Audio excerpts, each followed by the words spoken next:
عليكم ورحمة الله وبركاته. وعليكم السلام ورحمة الله. إن الحمد لله نحمده ونستعينه ونستغفره ونعوذ بالله من شرور أنفسنا ومن سيئات أعمالنا. من يهد الله فلا مضل له ومن يضلل فلا هادي له.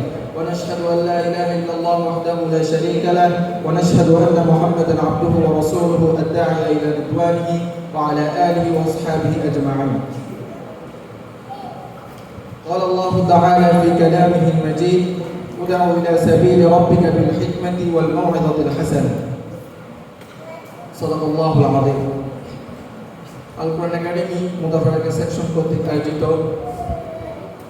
বার্ষিক সাংস্কৃতিক প্রতিযোগিতার সম্মানিত বিচারক মণ্ডলী এবং আমার সামনে উপস্থিত আমার প্রিয় ছাত্র ভাইরা সবাইকে জানাই অভিনন্দন ও শুভেচ্ছা। আজকে আমি যে বিষয় নিয়ে কথা বলবো সেই বিষয়ে আমার মন থেকে হয়তো কিছু ভাই আগেও শুনেছেন, আবার কিছু ভাই হয়তো শুনেননি।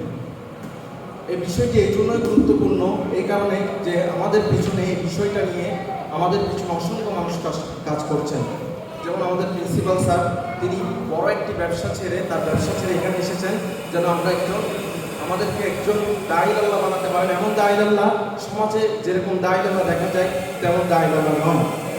সম্পূর্ণ রাসূল সাল্লাল্লাহু আলাইহি ওয়াসাল্লামের সুন্নতকে মেনে, আল্লাহর আদেশকে মেনে সম্পূর্ণভাবে যে দাওয়াত দিবে, এই হতাশ জাতিকে আলোর পথ দেখাবে, এমন একটা আলেম, এমন একজন দাঈ আল্লাহ আমাদেরকে বানানোর জন্য তারা অক্লান্ত পরিশ্রম করছেন। কিন্তু আমরা যাদেরকে আদর্শ মানব বা আমরা মোবাইল বা ইন্টারনেটে যা সচরাচর দেখি আমাদের মনে বা আমরা তাদের মতো হতে চাই, কিন্তু আমাদের তাদের মতো হলে হবে না। কারণ আজকালকার আপনি যদি দেখেন বাংলাদেশকে 92% মুসলিমদের দেশ বলা হয়, কিন্তু আপনি যখন ফজরের নামাজ পড়তে যাবেন, গতকালকেও আমি আমার বাবার মসজিদে নামাজ পড়িয়েছি, মাত্র 3 জন মুসল্লি নিয়ে নামাজ পড়িয়েছি, কিন্তু ওই এলাকাটা মুসলিম, এখানে কোনো হিন্দু নেই। ওই 3 জন এলাকা নিয়ে তাহলে আপনি কীভাবে বলবেন? সমাজে শুধু এরকম নয়, সমাজে অসংখ্য মসজিদ রয়েছে যেখানে আপনি 92% মুসলিমের দেশ বলছেন। কিসের ভিত্তিতে তারা মুসলিম? কোন ভিত্তিতে মুসলিম? নামাজ নাই, রোজা নাই, কোন ভিত্তিতে তারা মুসলিম? মুসলিম ছিল আপনি মুসলিম বলছেন। তাহলে আজকে অসংখ্য আলেম রয়েছে আর লাখ লাখ আলেম রয়েছে, সেই লাখ লাখ আলেম দাওয়াত দিচ্ছেন, কিন্তু দাওয়াতে কাজ হচ্ছে না কেন? সফলতা কেন আমরা পাচ্ছি না? কারণ আমরা সফলতা পাচ্ছি না কারণ আমরা রাসূল সাল্লাল্লাহু আলাইহি ওয়াসাল্লামের আদর্শ বিধিনিষেধকে আমরা মেনে চলি না। আমরা তিনি যা বলেন তার উল্টা করি।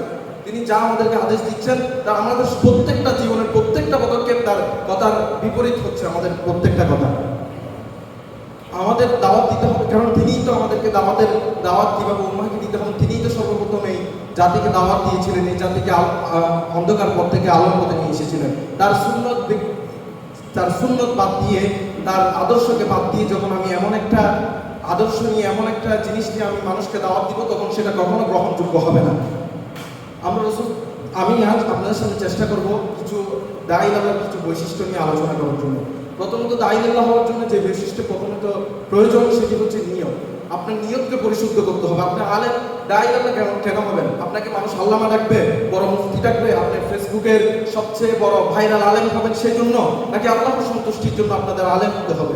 নাকি আল্লাহর সন্তুষ্টির জন্য আপনি আলেম হবেন যেন কিয়ামতের দিন যে ব্যক্তিকে দিয়ে আল্লাহ তাআলা জান্নাত শুরু করবেন, যে আলেমদেরকে দিয়ে আল্লাহ তাআলা জান্নাত শুরু করবেন, সে আলেমদের মধ্যে যেন আপনি পড়েন, আপনি যেন ওই আলেমদের মধ্যে না হন যাদেরকে দিয়ে আল্লাহ তাআলা কিয়ামতের দিন জাহান্নাম শুরু করবেন।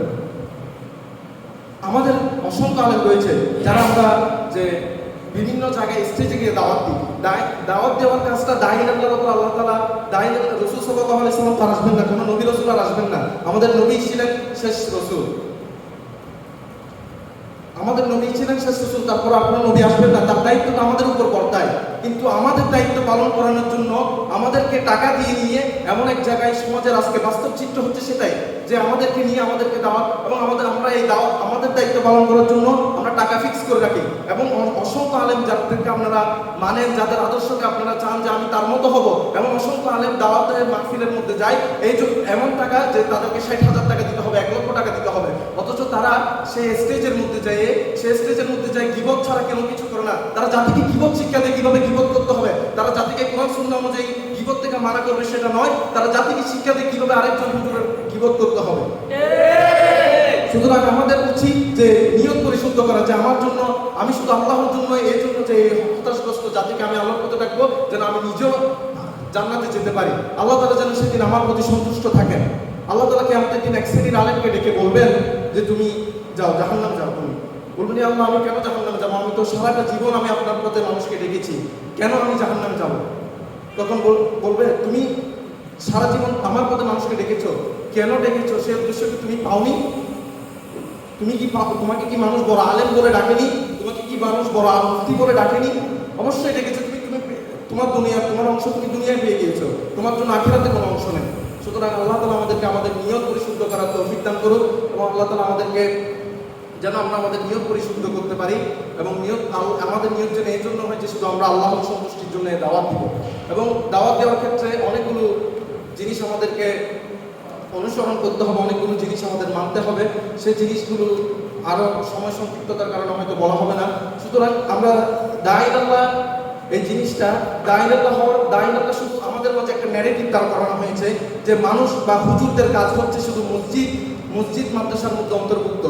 আমি একজন হুজুর যে মসজিদে বসে আজকে খুতবা দিচ্ছি, সে একদিন রাষ্ট্রকেও নেতৃত্ব দেব, সেই ইচ্ছা এবং সেই সংকল্পটা আমার মনের ভিতর রাখতে হবে।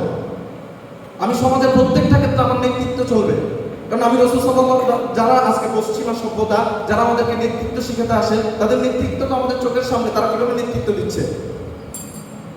তারা আমাদের সকলের চোখের সামনে আমাদের মুসলিম ভাইদেরকে নির্যাতিত করছে, এবং কি আমাদের নির্যাতিত করার পর আমাদের কোনো বিচার নেই। সুতরাং এই হতাশাগ্রস্ত জাতিকে কারা মুক্তি দিবে? আমাদের মতো কিছু আমাদের চেষ্টা করে যেতে হবে যে আমরা যেন রাসূল সাল্লাল্লাহু আলাইহি ওয়াসাল্লাম আদর্শকে বাস্তবায়ন করে এই সমাজে আল্লাহর আইনকে বাস্তবায়ন করতে পারি। সেই জন্য আল্লাহ তাআলা আমাদেরকে তৌফিক দান করুন। ওয়া আখিরু দাওয়ানা আলহামদুলিল্লাহি রাব্বিল আলামিন।